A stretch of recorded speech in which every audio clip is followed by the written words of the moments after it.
నిర్మల్ జిల్లా గండిరామన్న ప్రాంతం పక్కనే సాయిబాబా దేవాలయం. చంటి పిల్లలు ఏడుపులతో ఆ ప్రాంతం అంతా గోలగోలగా ఉంది.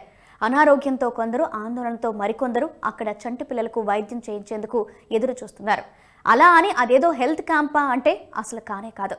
పోనీ అక్కడ పిల్లల డాక్టర్ ఏమైనా క్లినిక్ నడిపిస్తున్నాడా అంటే అది కూడా కాదు.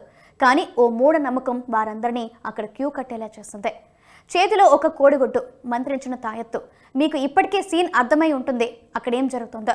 ఆత్మలు, ప్రేతాత్మలంటూ మాయ చేస్తున్న ఓ నాటు వైద్యుడు కోడిగుడ్డుతో పిల్లాడి మీద ఒక తిప్పు తిప్పాలని గాలి ధూళి అంతా మటాషని చెప్పుకొస్తున్నాడు.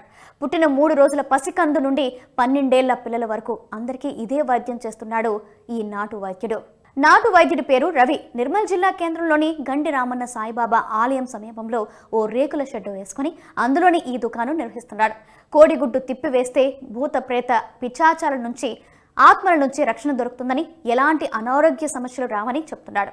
ఈ వైద్యం సాంప్రదాయమని తాతల కాలం నుండి చేస్తున్నానంటూ చెప్పుకొస్తున్నాడు. మంత్రించిన తాయత్తును మెడలో కట్టి ఓ వెండి కడెం చేతికి తొడిగి ఓ కోడిగుడ్డును చూమంతర్ కాలి అని తిప్పేస్తే చాలని సెలవిస్తున్నాడు.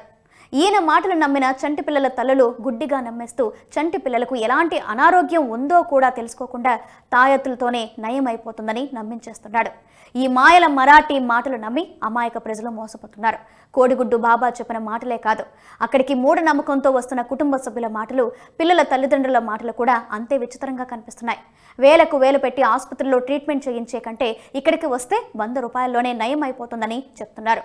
కోడిగుడ్డు తిప్పి చేతికి కడెం వేస్తే చాలు జ్వరం, దగ్గు, జలుబు, పక్షవాతం అన్నీ పోతాయని చెప్తున్నారు. కోడిగుడ్డుతో దిష్టి తీయడం అనేది ఒక సాంప్రదాయ పద్ధతని, ప్రతికూల శక్తిని కోడిగుడ్డు గ్రహిస్తుందని, ఆ గుడ్డును పాతి పెడితే మా పిల్లలకు ఎలాంటి కీడు జరగదని ఈ రవి బాబాను గుడ్డిగా నమ్మేస్తున్న భక్తులు చెప్తున్నారు.